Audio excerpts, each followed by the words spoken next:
Good evening, Fernwood. My name's Neil, and thank you for joining me on my trip through the somewhat odd, somewhat satirical soap opera, Mary Hartman, Mary Hartman. If you are joining me on the day of release, which is January 26th, 2021, you are here to celebrate my 50th birthday. What can I say? Anyway, we are heading into the March 2nd, 1976 episode of Mary Hartman, Mary Hartman. Let me do a little bit of catching you up. Kathy, when she found out that Steve was going to be moving to New York City, got a little bit hesitant. They still ended up making out. I guess we'll see where the relationship is going. Mary, with relation to May, has some kind of idea for helping her recover. I don't know if it's going to be the right idea, but it's certainly an idea. Loretta and Charlie, while they were meeting up with all of the folks involved with their court case to come against the hospital that kind of wrecked Loretta's ability to walk, they were served papers that say they have to vacate their house in 10 days. I don't think that court case is going to be done in time. Anyway, I believe that's all of the catching up that I am fit to do, so let us begin this episode. Mary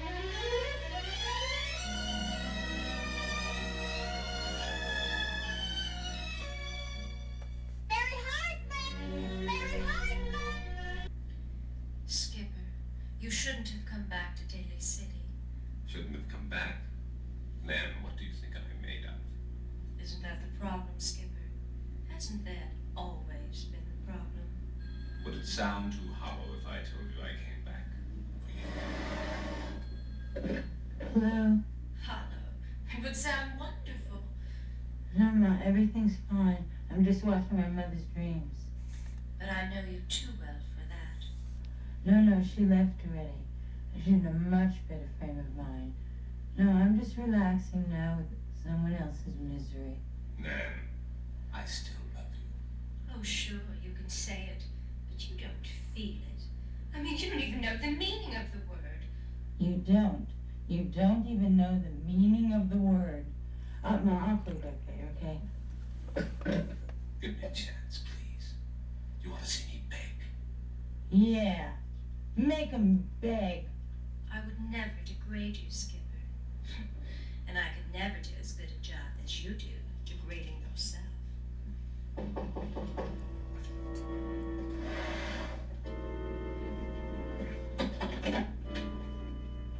What? It's revenge, isn't it? You're getting back at me for the way I ruined your father's business. Come on in. No trying to get rid of me at the door. My father's a weak, wonderful man. You could have never ruined him, don't you know that? I mean, if it hadn't been for the edema in his brain, he would have run you out of town. I had to see you. The Kaplan family loyalty and pride run deep. Very deep. I was just cleaning the house. Can I help? Oh, heck, Skipper. I can't pretend with you. I would take you back. I knew she would. Is this my mother's dream? Yeah. Even after the way you ruined Dad's business and then just disappeared from Daly City. It's Brenda. But I just can't put Brenda out of my mind. I can't. Not since she's gone blind. Look, can we turn this off? There's really something I have to say. No! I just can't put Brenda out of my mind. Not since she's gone blind. I must have missed a couple of days. Then you don't know, do you? The accident was no accident. No, I didn't know that. What I have to say is that I can't get you off my mind, and it's driving me nuts. She was trying to kill me, but the explosive device went off before she could leave the beach house. Did you hear me? Dennis, how can you be so insensitive? I mean, all you do is think about yourself when things like this are going on. Do you realize the problems these people are having in their lives? Mary, that's a soap opera. Yeah. Yeah, you're right. I'm sorry. I'm sorry. No, I'm really sorry. I mean, I know how sweet and emotional you are, and I've had all sorts of things, and I just, I don't know how I felt. I do know. It's you, Mary. I've never met anyone quite like you.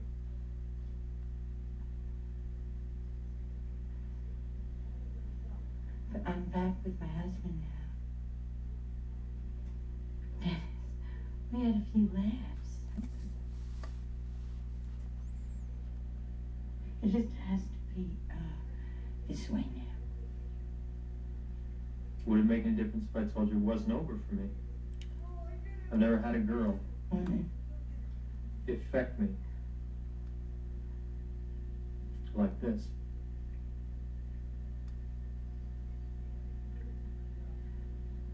You look like a beagle.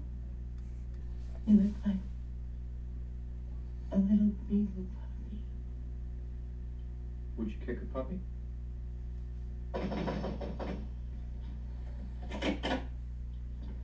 Hi, hope I'm not interrupting you. Oh, Roberta. I'm not going to stay long. I wanted to ask you if maybe you could, oh, hi. If maybe you could, give me a couple of customer leads for my Lady Fashionetta beauty line. Hi. Oh, dear. That's it. Oh, I hope I can do this. I hope I have the heart to do this. Roberta, come on in and go over there and sit down. Oh, Dennis. Dennis, come over here. Let's all sit down. Come on. Why are we sitting down? Well, I just want to talk to you about it, that's all. Do you trust me? Well, of course I trust you. Dennis, do you trust me? Well, when you look like that, I don't know. Dennis, please, please trust me. And please understand I have to do what I'm doing. Roberta Wallachak, Dennis Foley. Dennis Foley, Roberta Wallachak. How do you do? Oh, hi. Now, what I want is, I want you two to enjoy this coffee, even though it's terrible. But what I really want, what I really, really want is the two of you to get to know each other and really like each other very much. Dennis, Roberta's a lovely girl. I can see that. You can? You can? Roberta, he's a fine, fine policeman. You're gonna love him. Aren't you going to join us? No, I'd like to, but I really can't. I really do have to go now.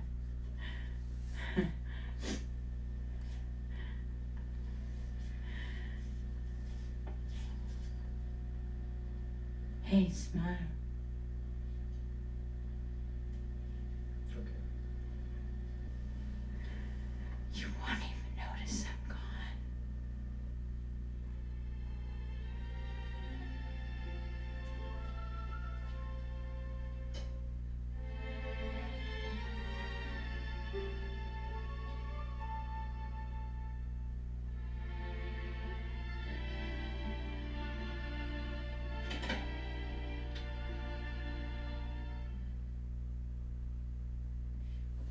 George, I am sick and tired of saying this. I don't want you to go to that union thing in Milwaukee. Now that is that. Please, Martha, I have a terrible headache. Can we please keep it low? Well, I'll try, but I'm Tiger's packing his tickets in his pocket. Why don't you let him go? Because I'll worry about him, Grandpa. Hello, Martha. Hello. You think he was going off the war or something? Well, it can be just as dangerous. Where's the jelly? Sit down, Pa. I'll get it. Union business, huh? That's a good one. Oh, come on, Pa. Now, what do you know about it? I know all about them union smokers. Billy's jumping out of cakes and all the booze you can drink. Listen, why don't you have some more peanut butter, Grandpa? Maybe it'll glue your jaw shut. Here, Pa, here's the jelly. Good morning. I hope it's not too late. I mean, too early.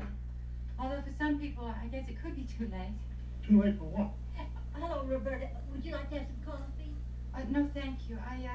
I just need to talk to Raymond alone about something very important.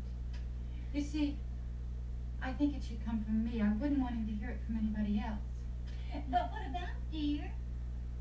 Well, it might be a little hard to handle, but then there are ways of handling things that are hard to handle. Actually, there's a way to handle almost anything. Oh, boy, that's all we need this morning, Miss Watershaw. Something happened to me yesterday, Raymond. What? Well, I was with Mary. Raymond, please. I really need to talk to you. Yeah? What's on your mind? What's on my mind? Raymond, I can't talk to you in front of people. I can't. Good. Now that that's settled, can I have a quiet moment to kiss my wife goodbye and get out of this loony bin? No, George, you can't kiss me now because I'm driving you to the airport. Oh, yeah. Well, in that case, we better hurry. Bye, Grandpa. Goodbye, Miss Watershook. Oh, goodbye, dear. Sorry we didn't get to hear about it. Roberta, why don't you have a peanut butter and jelly sandwich with me?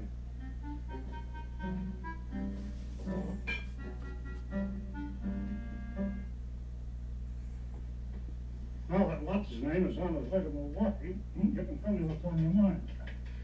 That is like 4 peanut butter and jelly sandwiches. I know that they're his favorite thing, but that's 4. Oh, Raymond, please don't. Don't what? Don't make it more difficult for me. You see, I'm entering a new phase of my life. What was wrong with the old phase? Nothing was wrong with it. It's just that now I have a new job and a new outlook and a new... Say it. I think I'd better be just totally honest with you. I don't know how it could have happened after all we meant to each other, but I found somebody else. Was he lost? No, not exactly. I mean, I found somebody else to love. It doesn't mean that I don't love you anymore, Raymond. I do. I just love you in a different way. Different from what? Different from before. Before what? Oh, Raymond, I'm so sorry. I'm so terribly sorry, but I just couldn't help myself. I'm not going to forget you, but I want you to be happy. I feel like And maybe he's it would be forgotten easier her if like you the could last just 5 times that they've shown up forget what in we did. episodes together. So I don't think Do you he's going to be you too can, bothered. Raymond? Do you think you can just forget it? Oh, sure. I forget most things anyway, so why not that? But I did remember Helen O'Connell. Had a nice voice. She sang with Jimmy Dorsey, I think. Nice voice. Nice face. I took one look at you. That's all I had to do. And then my heart stood. You sure you want to have a peanut butter and jelly sandwich?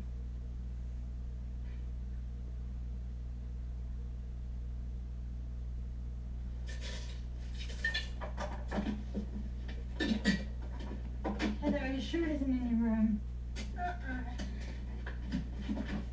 Heather, what are you doing? I'm looking for my homework. In the refrigerator? Not there either. Well, of course it's not there. Did you look in the freezer section? Heather, what's your homework doing with John? Thanks. Oh, now you want to be late for school.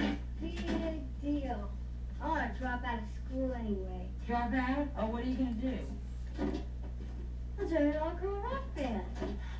Oh, Heather, I put some certs for your lunch for dessert, okay? Because you ate up all the Twinkies last night. They're so disorganized here in the morning, they just can't believe it. Well, just think what it's going to be like if Charlie and Loretta move in. Just think about that. I don't want to think about it. Neither do I. Oh, isn't that awful? I mean, they're our best friends. And I stayed in their house when we were separated. I mean, it's Oh, ridiculous. Tom, don't make me think about that. Well, then don't think about it. Well, it's just very hard not to. Why? Well, because when you stayed there, we were separated. And we were separated because of May. I mean, look, that's all over and done with that. You don't have to think about me anymore. You know, Tom, it's really interesting. I mean, really interesting how you can really get to know somebody when they try to commit suicide in your own house, you know? Mm-hmm. I mean, I had a couple of long talks with May. And you know what I think? What? I think she's in love with her second husband. But just the way she talked about him, it was just little things she said. Like, for instance, she said, quote, "His name is Mike." I don't see what the hell that has to do. Well, maybe it was just the way she said it. Anyway, Mike works in a construction company in Dayton. So I tried to call him, but he was out on some job and they said that he wouldn't be back till the end of the week. Mary, wait a minute. What are you planning? To get the two of them back together. That's meddling. That's meddling? I mean, to take two people and bring them together because you think they'll be happy, that's called meddling? Well, if that's meddling, then I'm a meddler. You should see what else I meddled with yesterday. What yesterday? What? I brought Dennis and Roberta together. You mean Sergeant Foley and Grandpa Larkin's girl? What? I don't know, Tom, it seemed right. Just like May and Mike. It seems right. You know that I may have opened up a whole new part of my life? What do you mean a whole new part of your life? What's missing, huh? It's just like, it's like something meaningful is missing. How do you know they even want to see each other again? You know, she's so lonely and unhappy. And Yeah. don't you see, Tom? It was my chance of healing a wounded heart. You know, you're impossible. You really are. You're impossible. No. You know what? The next thing you're going to think about, you're going to think you can cure Loretta. No. No. Heart's in my game. Mary thinks that getting May back together with her ex-husband is some kind of magic bullet. And by that, I'm not referring to any conspiracy theory. It's just, well, it's Mary's conspiracy theory anyway. So Mary has fixed up Dennis with Roberta. I mean, we kind of skipped past the part where Dennis was getting real, like, sexual assaulty. And he didn't actually act violently, but there was definitely a feel. And Roberta, who pretty much has been spinning her wheels in the relationship with Grandpa Larkin. Like, she'll leave the room and he won't know who she is. And, maybe that's a little bit insulting to the elderly. I guess it was the gag that was acceptable in the 1970s. Relationships we don't usually see too deeply. I mean, the relationships that we do see that we get to look at are Tom and Mary. That's like about as deep as you can get. I feel like that's a fairly stylized, realistic relationship. And then you get Charlie and Loretta, who are so sweet to each other and kind of deluded. We didn't see anything from Steve and Kathy. Well, I don't know if that's going to continue or disappear. Well, George and Martha have their little shtick. I'm just going on a whole tour of all the relationships that I can remember from this show.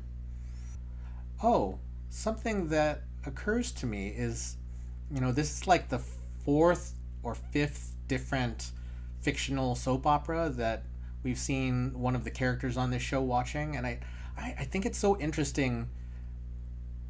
It's kind of like a meta reference because this show, Mary Hartman, is presented in soap opera form, and yet it is really different from any other soap opera that I've seen. And maybe the weirdest soap opera I've watched was Dark Shadows, and this is not in that kind of weirdness. That's a different kind of weird because it's not vampires and werewolves and that kind of stuff. But it's different than the typical, stereotypical, prototypical soap operas of the last 50 years, since the days of radio when they would literally sell soap. But that housewife targeted soap opera, I haven't watched a ton of those. I've read some romance comics, which are maybe a slightly different audience, but use a lot of the same tropes. And I think it's interesting to see this as a commentary on those. And I wish I knew a little bit more about old school soap operas. I'm probably not going to go back and watch any, unless you have some that I really must see. But, I'm a completist, so I'm going to watch the whole damn thing if I have to. I've seen a few later soap operas, a few episodes at least. But looking at this as a commentary on those, this show comments on so many things. It comments on the way that we're marketed to. It comments on the way that we see the world, and it's subversive. It's definitely, it doesn't necessarily come and tell us what to think about anything, but it does ask us to ask questions about the things that we're thinking. That's the episode that's showing on the day of my birthday, March 2nd, 1976. If you're watching this on January 26, 2021, then happy birthday to me. We're all stuck indoors nowadays. I don't have a bubble. Thank you again for coming along, and we will see you tomorrow night in Fernwood.